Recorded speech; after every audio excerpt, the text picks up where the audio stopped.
La Bible dans le livre des Actes des Apôtres, au chapitre 9. Actes des Apôtres, chapitre 9. Et aujourd'hui, le titre du message est celui-ci: le vainqueur suit le bon leader. Le vainqueur suit le bon leader. Actes chapitre 9, et nous allons lire à partir du verset 1er, et nous lirons spécialement jusqu'au verset 9. Cependant, Saul, respirant encore la menace et le meurtre contre les disciples du Seigneur, se rendit chez le souverain sacrificateur et lui demanda des lettres. Ça, c'est à Jérusalem. Il lui demanda des lettres pour les synagogues de Damas, donc le pays voisin au nord, en Syrie, afin que là-bas, s'il trouvait des partisans de la nouvelle doctrine, hommes ou femmes, il les amène liés à Jérusalem. Comme il était en chemin et qu'il approchait de Damas, tout à coup, une lumière venant du ciel resplendit autour de lui. Il tomba par terre et il entendit une voix qui lui disait: « Saul, Saul, pourquoi me persécutes-tu » Il répondit: « Qui es-tu, Seigneur » Et le Seigneur dit: « Je suis Jésus, que tu persécutes. Il te serait dur, difficile de regimber contre les aiguillons. » Tremblant et saisi d'effroi, de frayeur, il dit: « Seigneur, que veux-tu que je fasse » Et le Seigneur lui dit: « Lève-toi, entre dans la ville, et on te dira ce que tu dois faire. » Les hommes qui l'accompagnaient demeurèrent stupéfaits. Ils entendaient bien la voix, mais ils ne voyaient personne. Saul se releva de terre, et quoique ses yeux fussent ouverts, il ne voyait rien. On le prit par la main, et on le conduisit à Damas.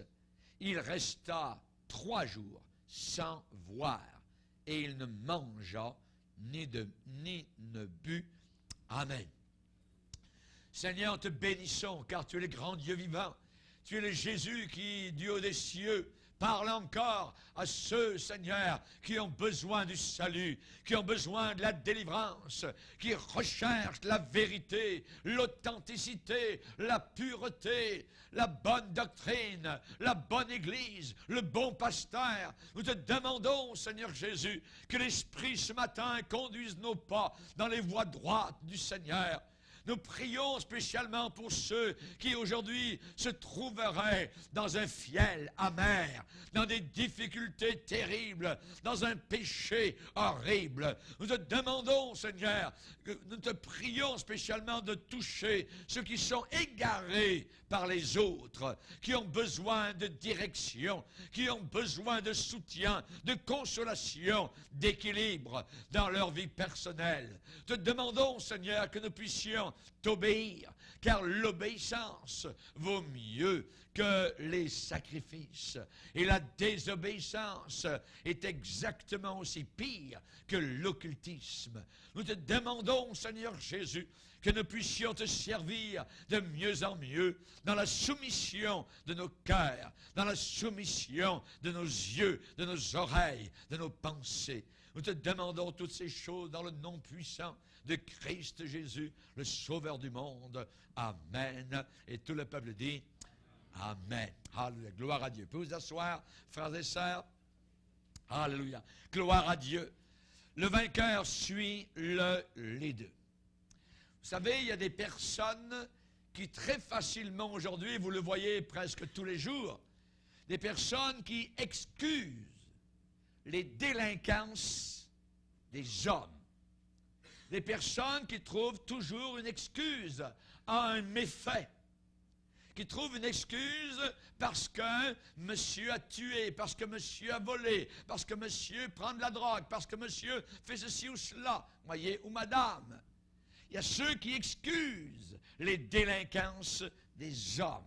Ils disent d'une façon générale, sans le dire, je dirais mot à mot comme je vais le déclarer, mais ils le disent à leur manière, ces gens-là n'ont pas commis ces actes de leur propre volonté.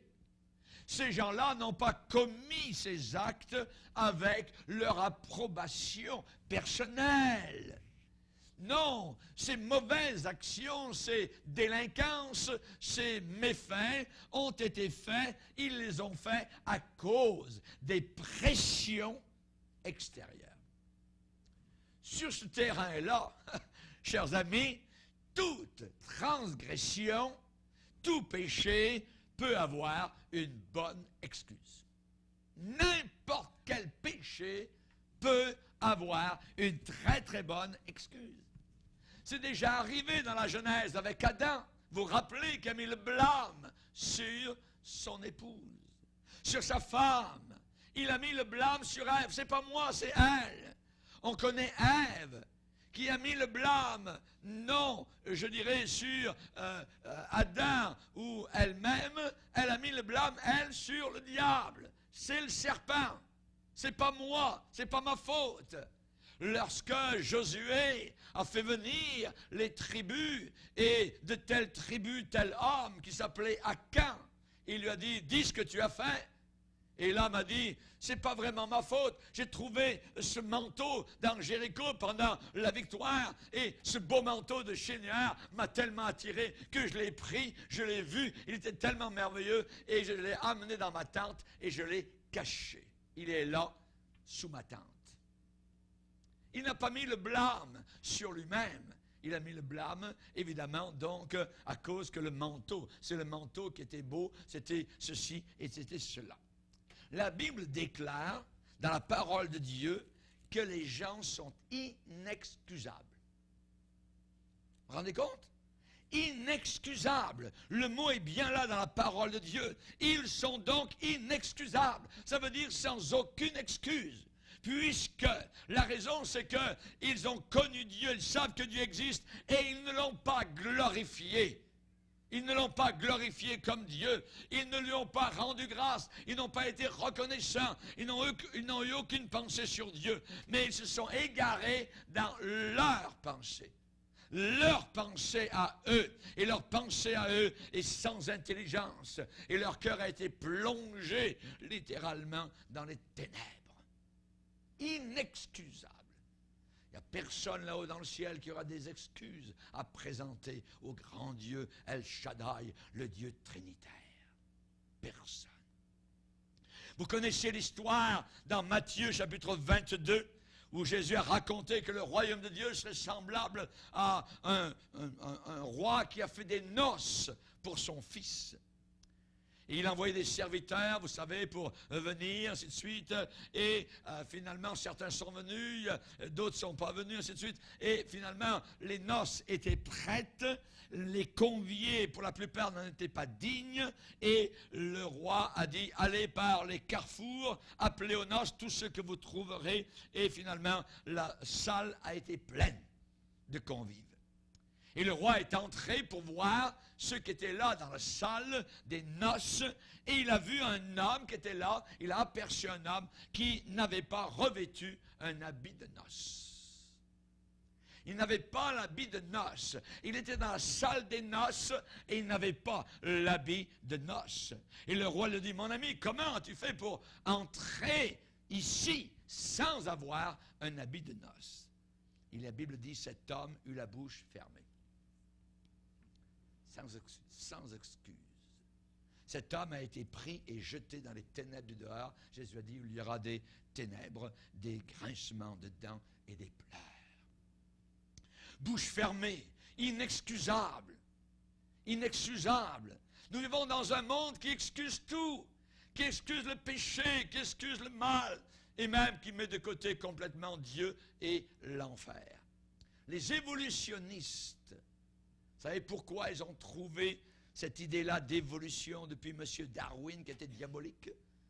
justement pour prouver que la terre a eu une évolution et que ce n'est pas Dieu qui l'a créée, parce qu'il ne croit pas en un Dieu qui juge, un Dieu qui existe, un Dieu devant qui tout genou fléchira et devant lequel ils devront rendre compte. Alors ils ont inventé cette idée complètement fausse qui s'appelle l'évolution.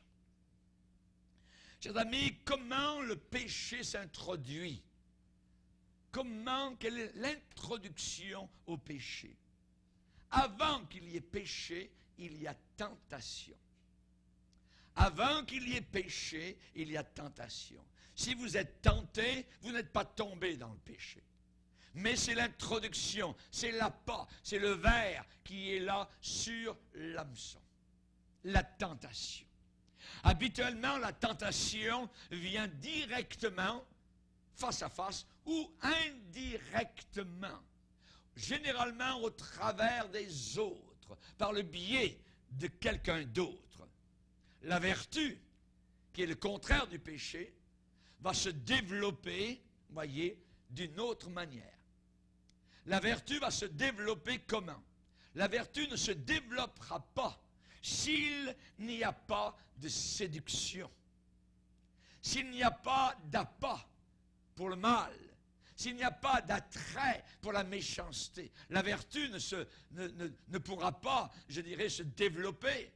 Elle se développe toujours, la vertu, lorsqu'il y a un choix à faire. Lorsqu'il y a un choix à faire. La vertu ne se développera pas s'il y a absence de charme, s'il y a absence de ver sur l'hameçon. Dieu permet le péché. Dieu permet le diable. Dieu permet les faux prophètes. Pourquoi? Pour que la vertu se développe. Pour qu'il y ait des choix à faire et que nous fassions les bons choix. Amen. Alléluia. Gloire au Seigneur. La vertu se développe uniquement dans la présence de tels appâts. Et la vertu va se développer, je dirais, dans la résistance à de tels appâts. La résistance à de tels appâts. Joseph était vertueux. Pourquoi était-il vertueux? Parce qu'on voit régulièrement qu'il a fait face à la jalousie. Et lui-même n'était pas jaloux. Lui-même ne s'est pas vengé. Et la vertu s'est développée.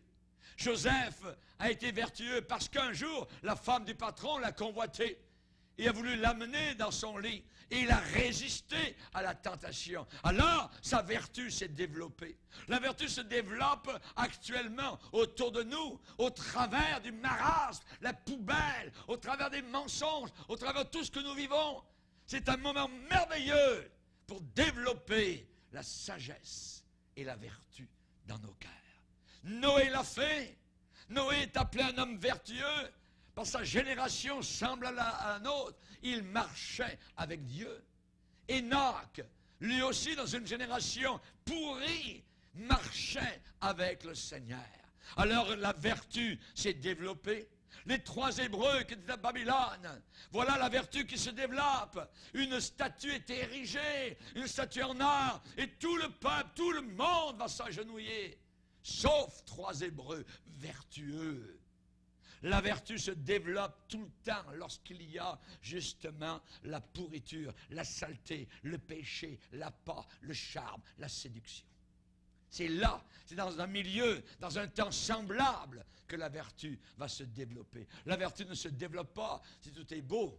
La vertu ne se développe pas dans l'Église, où on est juste à côté de chrétiens, où on aime le Seigneur.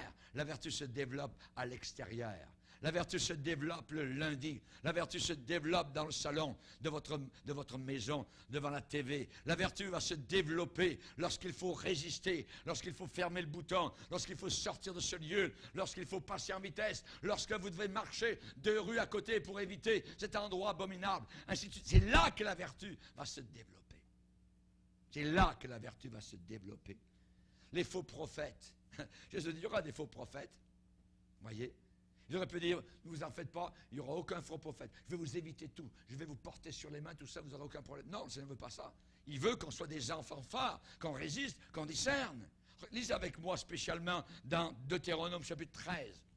Deutéronome chapitre 13. Deutéronome chapitre 13, verset 1er, s'il s'élève au milieu de toi, ça veut dire parmi le peuple de Dieu, en plein milieu, s'il s'élève au milieu de toi un prophète ou un songeur, des rêveurs, qui t'annonce un signe ou un prodige, et qu'il y ait accomplissement, hey! Accomplissement du signe ou du prodige dont il t'a parlé. Quelle séduction! Quelle séduction! Voyez, il a rêvé une chose et la chose arrive. Voyez, quelle séduction qu'elle n'a pas. Qu'il y ait accomplissement du signe ou du prodige dont il t'a parlé. Mais en même temps, il t'a dit, allons après d'autres dieux. Il n'y a pas juste Jésus, voyez, des dieux que tu ne connais pas, servons-les. Tu n'écouteras pas les paroles de ce prophète ou de ce songeur, car c'est l'Éternel, votre Dieu, qui vous met à l'épreuve. C'est une épreuve pour savoir. Dieu veut savoir si vous aimez l'Éternel, votre Dieu, de tout votre cœur et de toute votre âme. Vous irez après l'Éternel, votre Dieu. Vous le craindrez, vous observerez ses commandements, et ainsi de suite. Voyez, Dieu vous met à l'épreuve. Les faux prophètes sont une épreuve pour le peuple du Seigneur authentique. Pourquoi? Dieu permet qu'ils viennent. Dieu permet qu'ils racontent à des balivernes, des fables. Il permet qu'ils se servent de son livre saint qui est la Bible. Hein? Pourquoi? Pour que les vrais puissent en vertu grandir, s'élever. Dieu veut savoir si on l'aime. Et pour qu'il le sache, il permet l'épreuve. Il permet l'appât. Il permet la tentation. Il permet la tentation. Voyez, dans Deutéronome 8, verset 2.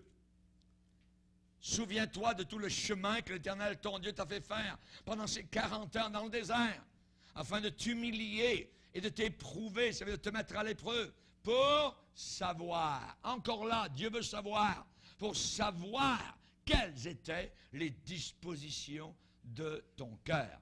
Si tu garderais ou non ses commandements. Voyez, Dieu voulait savoir. Donc, il a permis l'épreuve. Alléluia. Attention, voyez, ce ne sont pas les autres. Ce n'est pas les autres, spécialement, qui m'excusent ou me condamnent. Non, non. Voyez, tu dois, personnellement passer par l'épreuve. Au travers de l'épreuve, voyez, on doit passer personnellement, chacun, au travers de l'épreuve. Alléluia. L'apôtre Paul lui-même a dit, afin que je ne sois pas rempli d'orgueil. Afin que je ne sois pas rempli d'orgueil, le Seigneur a permis qu'un ange de Satan me gifle. Qu'un ange de Satan vienne me gifler pour que je ne sois pas rempli d'orgueil. Il a passé par l'épreuve. Il a passé par l'épreuve, voyez. Je dois passer au travers de l'épreuve à cause de ce que je fais, alléluia, ou de ce que je ne fais pas ou refuse de faire.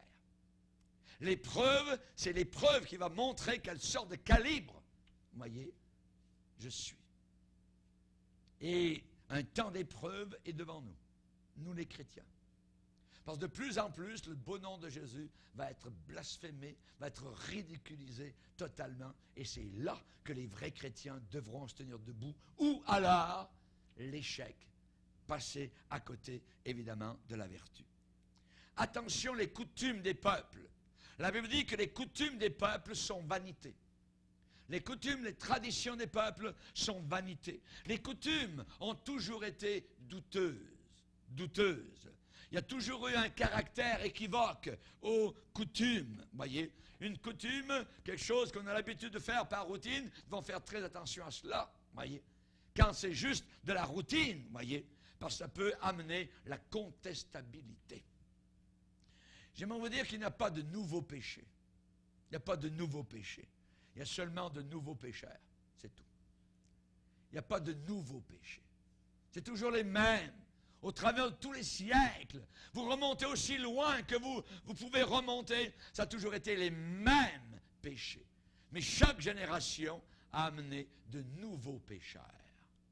Il n'y a pas de nouveaux péchés. Ce sont exactement les anciens péchés. Oui, peut-être qu'on a mis des poubelles neuves, mais c'est des poubelles quand même. Voyez? Chers amis, tous les péchés d'aujourd'hui, que nous voyons, que vous voyez, que vous avez vu autour de vous. Peut-être que vous avez vécu vous-même dans le passé. Tous les péchés d'aujourd'hui, vous pouvez tous les retrouver, répertoriés, catalogués dans un seul livre, le premier de toute la Bible, qui s'appelle la Genèse. Vous les trouverez tous là. Tous, ils sont tous là, dans la Genèse. Et ils ont toujours été des mauvaises influences. Des mauvaises influences. J'aimerais vous dire, premièrement, ce matin, que la grande proportion de gens qui s'égarent, les gens qui s'éloignent, les gens qui vont loin du Seigneur, ils s'égarent comment? Comment se fait-il que certains s'égarent? J'aimerais vous le dire. Ils s'égarent par eux-mêmes. Ils s'égarent par eux-mêmes, par leurs mauvaises pensées personnelles. Ils s'égarent par eux-mêmes. Ils sont, selon la Bible, attirés et amorcés par leur propre convoitise. Ils sont entraînés, ils sont détournés, ils sont éloignés par leur propre convoitise. Leur propre convoitise. Faisons bien attention à notre propre convoitise intérieure. Ça peut être une curiosité malsaine. Ça peut être vouloir connaître ceci, là-bas, tout ça. Comment ils font eux, tout ça. Faites attention. Voyez, on n'a pas besoin de tout connaître. La Bible parle de ceux qui n'ont pas connu les profondeurs de Satan. Ceux qui ne les ont pas connus, je n'ai pas besoin de les connaître, les profondeurs du diable. J'ai besoin de connaître la profondeur de Dieu. J'ai besoin de m'enfoncer dans l'amour du Seigneur, dans la connaissance de Dieu. J'ai besoin de marcher plus près du Seigneur dans son amour. Alléluia. Ce n'est pas naturel, et ça n'a jamais été naturel pour n'importe quel être humain de boire de l'alcool et de se saouler. Déjà dans la Genèse, on voit Noé en train de se saouler. Et la Bible n'en parle pas en bien.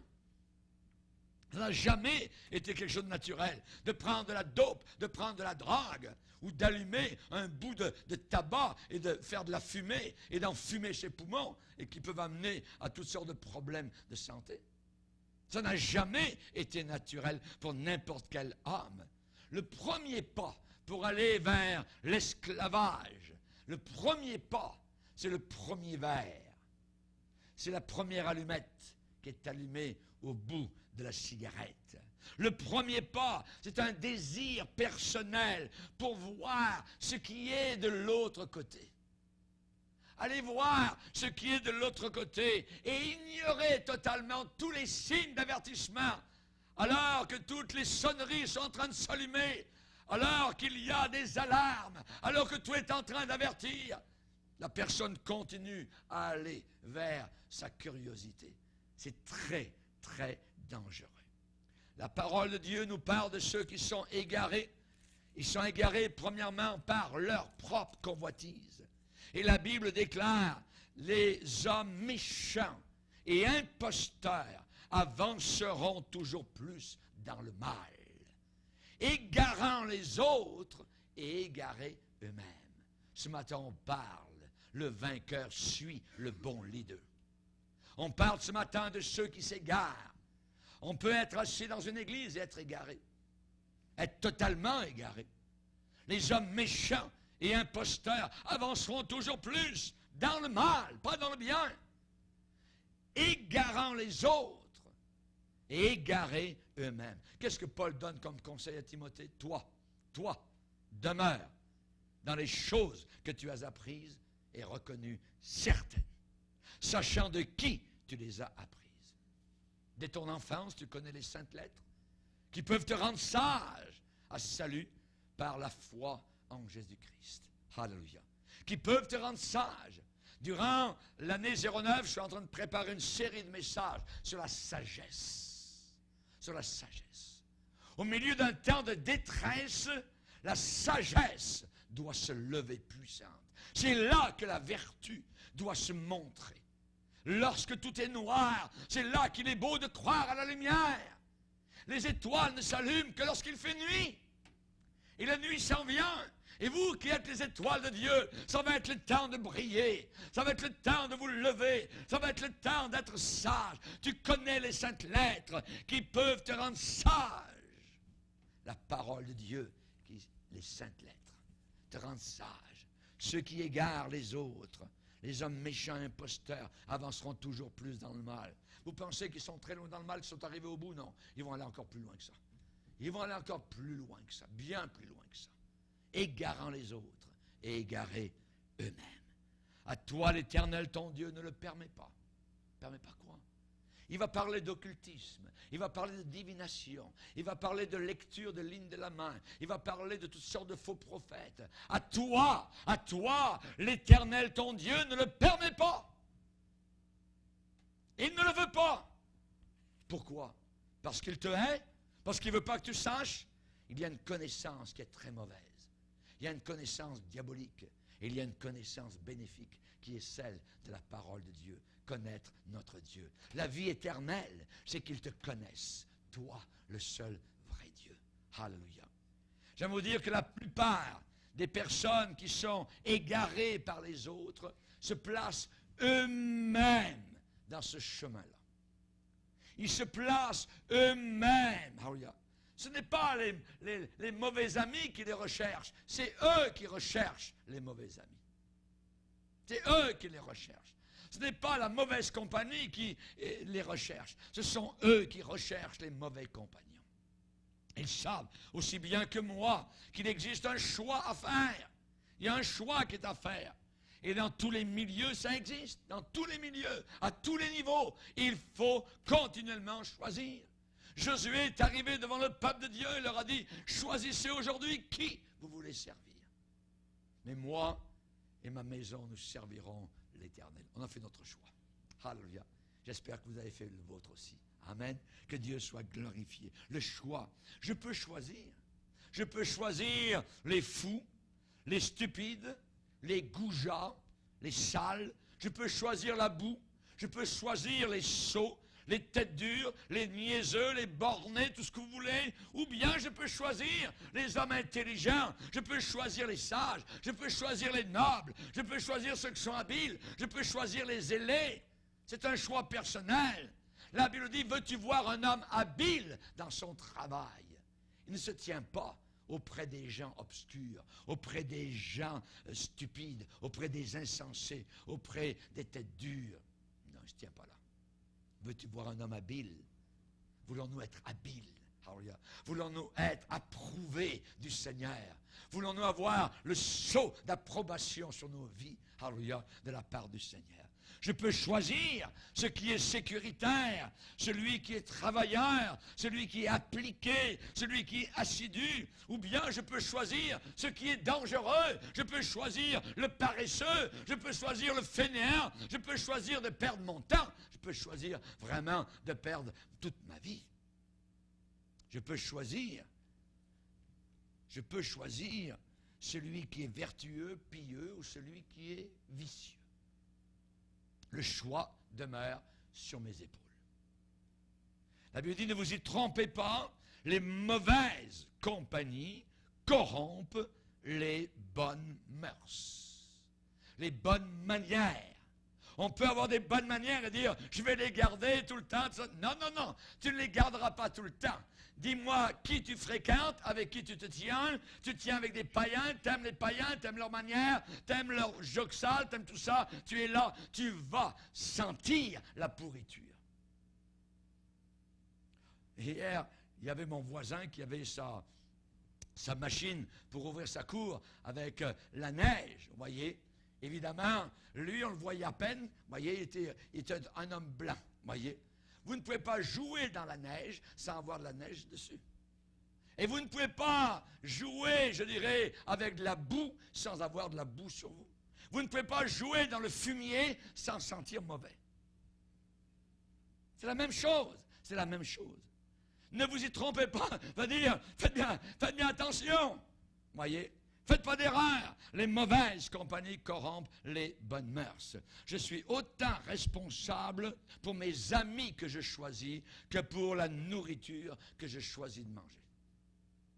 Vous choisissez de manger ça et de ne pas manger ça. C'est pareil avec les amis. Amen. C'est moi qui m'engage. Je m'enrôle moi-même. Alléluia.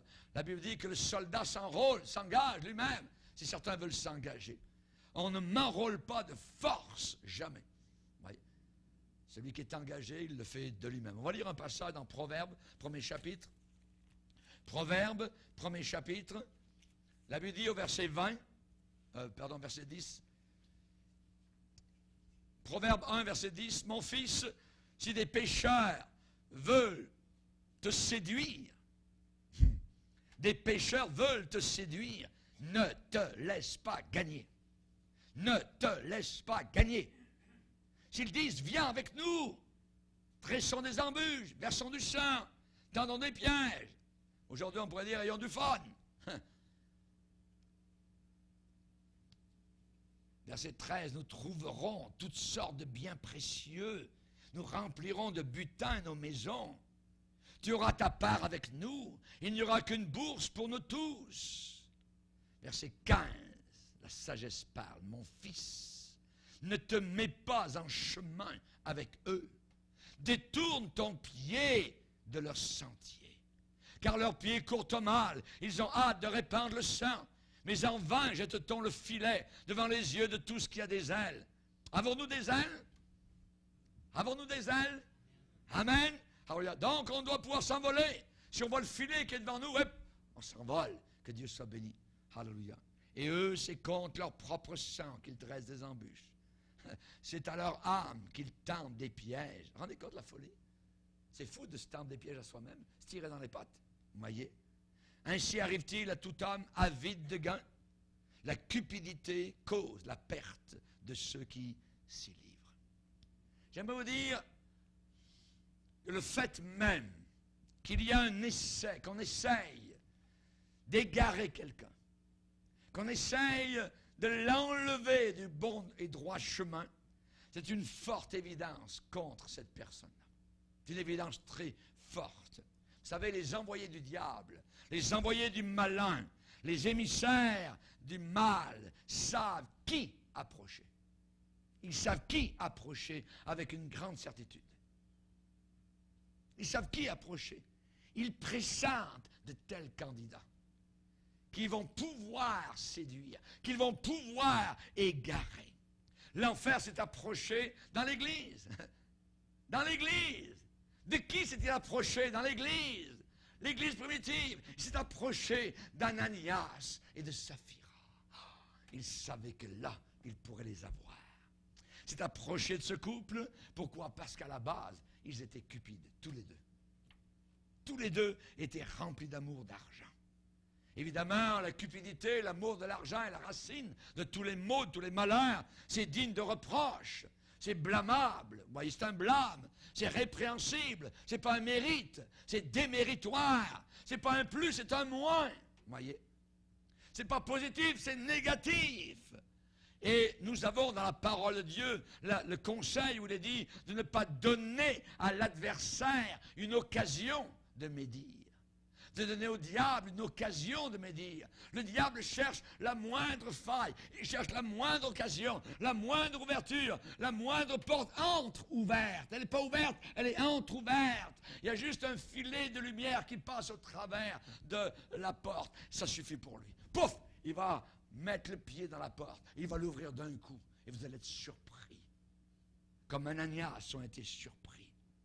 La Bible dit dans 1 Timothée 5, versets 14 à 15, de donner à l'adversaire aucune occasion de médire, car quelques-unes se sont détournées pour suivre Satan. Pour suivre Satan. Quelques-unes sont détournées. Détournées de quoi? Détournées du Seigneur, détournées de la sainte doctrine, détournées de la parole de Dieu. Pour suivre qui? Satan. Pour suivre Satan. Vers qui est-il allé, le diable? Dans le groupe des disciples. Imaginez. S'il est allé vers Jésus, il n'a pas pu avoir Jésus, le maître. Il est allé vers ceux qui sont en dessous. Les disciples, les 12 disciples. Il y en a eu un. Un qui était là. Lui aussi. Amour de l'argent. Judas Iscariote. Il s'est retrouvé pendu. Et son âme en enfer. Chers amis, le chagrin, la douleur, la peine de Samson, qui a joué un jeu. Il a joué un jeu, littéralement. Il a joué avec le feu. Il avait un manque de sérieux total dans sa vie. Il était léger d'esprit. Vous savez ce qui est arrivé? Ses deux yeux étaient crevés. Ses deux yeux ont été crevés. Il ne voyait plus rien. Démas a préféré l'amour de ce monde pervers perdu, avoir pour quelques instants la jouissance, l'approbation des païens. T'es un bon gars. Tu es allé voir dans l'église, tout ça. Reviens avec nous. C'est bien le bar, c'est bien la danse, c'est bien le pot, c'est bien ceci, cela, c'est bien la musique de Satan, c'est bien la nudité, ainsi de suite.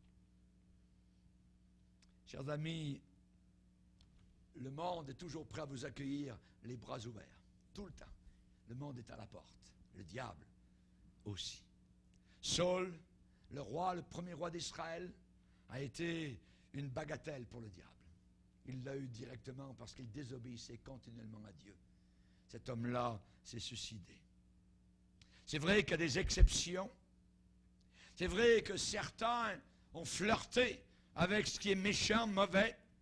C'est vrai qu'il y a certaines fautes qui ont été commises à cause d'une ignorance, d'une inexpérience totale. Mais de telles personnes, que leur est-il arrivé? Elles ont été renversées, elles ont été vaincues, dominées littéralement. Mais ces personnes-là qui parfois ont agi par ignorance ou inexpérience devraient être rapidement pardonnées, devraient être rapidement relevées, devraient être rapidement récupérées. Et par-dessus tout, elles devraient être exhortées maintenant à bien regarder en face et non pas à côté, à droite ou à gauche. Amen. Alléluia. Que Dieu soit béni. C'est vrai que la faiblesse, la culpabilité, la ruine, alléluia, entraîne toujours le fait de se laisser égarer. La personne est à 100% responsable. À 100%. Inexcusable devant Dieu. Inexcusable. Ces gens-là ont consenti. Ces gens-là ont voulu. C'est vrai que nous choisissons de suivre les leaders.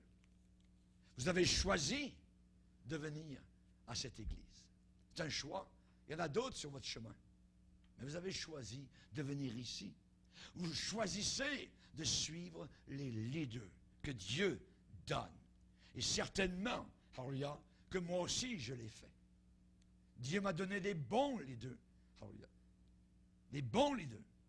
Il y a tout un monde de différence entre le fait de suivre un leader parce que je choisis de suivre ce conducteur, ce dirigeant, ce pasteur. Mais c'est différent quand c'est lui qui me choisit pour me diriger, pour me conduire. Ça peut être dangereux. Quand quelqu'un met la main mise sur vous, vous ne pouvez plus faire un pas en avant ni en arrière sans que monsieur vous dise « Non, non, pas ça, parce que Dieu te donne. » Attends. Il y a tout un monde de différence entre suivre les autres, voyez, parce que nous pensons qu'ils vont bien nous conduire, et de suivre les autres quand nous savons ou suspectons qu'ils sont capables de nous détourner ou de nous égarer. Comprenez ce que je suis en train de dire? Je me bats pour l'indépendance morale. Pour l'indépendance morale. Vous et vous seuls, moi et moi seul, avons le droit de dire si je vais aller au ciel ou en enfer. Ça revient à ça. Amen. Ce n'est pas quelqu'un d'autre qui choisit pour vous. C'est vous qui choisissez.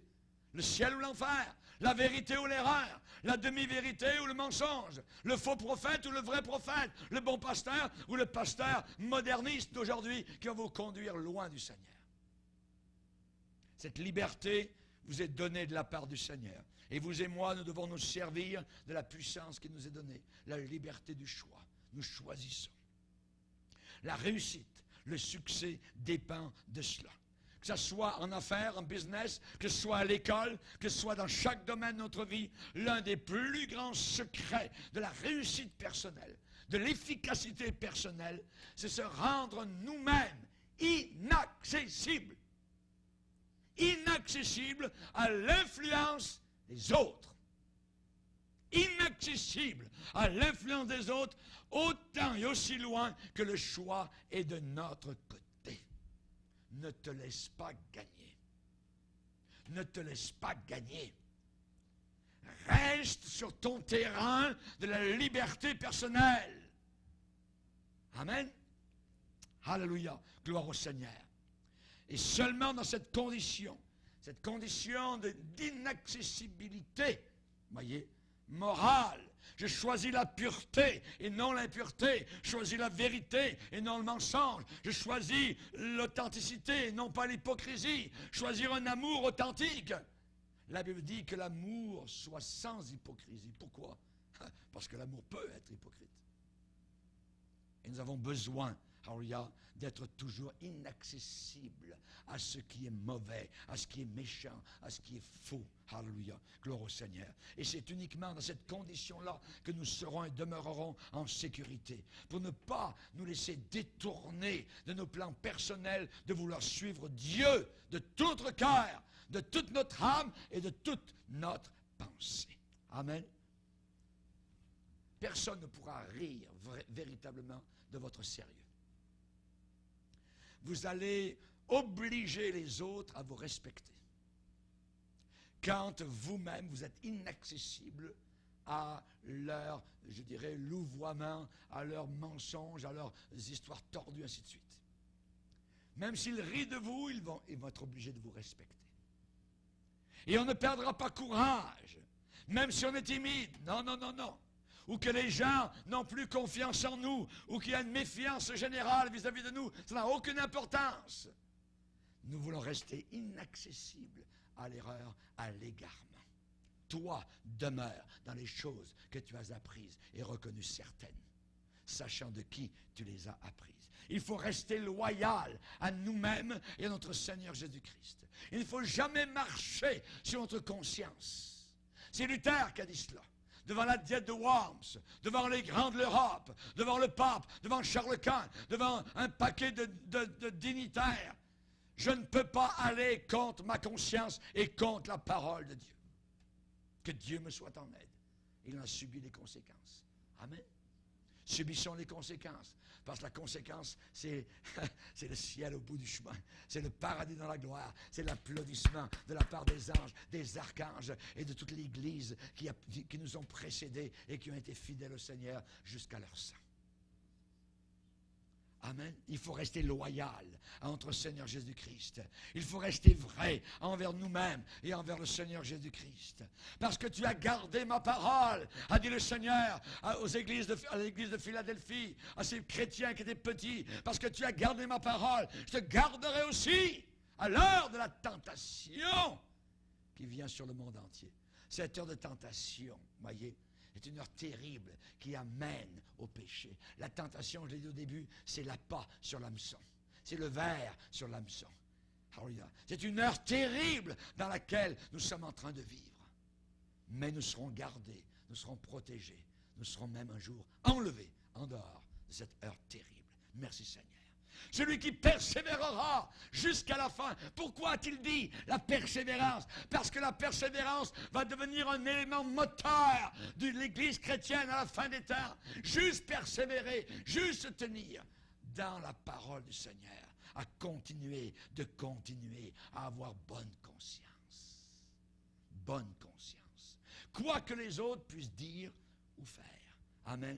Sinon, que va-t-il arriver? Sinon, nous allons devenir des ombres. Nous allons devenir les échos des autres. Nous allons devenir les outils des autres, les instruments des autres. Et il est possible à n'importe quel moment de devenir même leur victime, d'être dupé, d'être trompé. Chers amis, quand quelqu'un se laisse égarer, c'est un coupable. C'est lui qui est coupable. Il s'est laissé égarer. Ça demande deux parties. Et les deux parties sont responsables. Celui qui égare et celui qui se laisse égarer. Les deux sont pleinement responsables. Et les deux seront punis à égalité, avec équité, pour ces péchés commis. L'égarement n'est pas un petit péché. L'égarement est un péché très grave. Et les dommages causés, les problèmes causés seront à la hauteur du dommage que devra supporter celui qui a parti l'affaire, celui qui a commencé l'affaire, celui qui a été le fomenteur, celui qui a été l'instigateur de la chose, celui qui a été l'auteur des troubles. Il devra porter le fardeau. S'il y a une semence, il y a une récolte, certainement. C'est vrai, la misère aime la compagnie. La misère aime la compagnie. Voilà ce que vous devez vous demander avant de consentir. Jusqu'à quel point je vais me sentir tout sale, je vais me sentir démoralisé, jusqu'à quel point je vais me sentir carrié, pourri, démoli. Ils vont me démolir. Et ils l'ont fait pour des milliers de personnes. Est-ce que je veux ça sur mon rapport personnel devant Dieu? Est-ce que je veux ça sur mon cœur, vivre avec ça sur ma vie? Non, non. Ça va nous rendre, cette pensée va nous rendre sobres, va nous rendre plus calmes, va nous rendre, je dirais, dégrisés, va nous modérer, nous assagir. Amen. On a l'occasion d'éviter. On a l'occasion d'éviter le rebondissement. On a l'occasion d'éviter les suites. Alors il y a la personne qui vous attire, la personne qui vous séduit, ne s'est pas posé ces questions-là. Et vous, ce matin, c'est la maison de la sagesse ici. Un jour d'un départ vaut mieux que 1000 ailleurs, dans le monde. La personne qui vous attire, qui vous séduit, ne s'est pas posé ces questions-là. La vérité, c'est que vous ne pourrez jamais y arriver sans vous consacrer totalement à Jésus-Christ. Amen. Alléluia. La bonne question, c'est qui va être votre leader? À qui allez-vous vous livrer? C'est une chose de donner son cœur à Jésus-Christ. C'est une autre de donner sa vie à Jésus-Christ. Sa vie entière. Il s'appelle le Seigneur, le Maître, Jésus-Christ. Amen. Alléluia.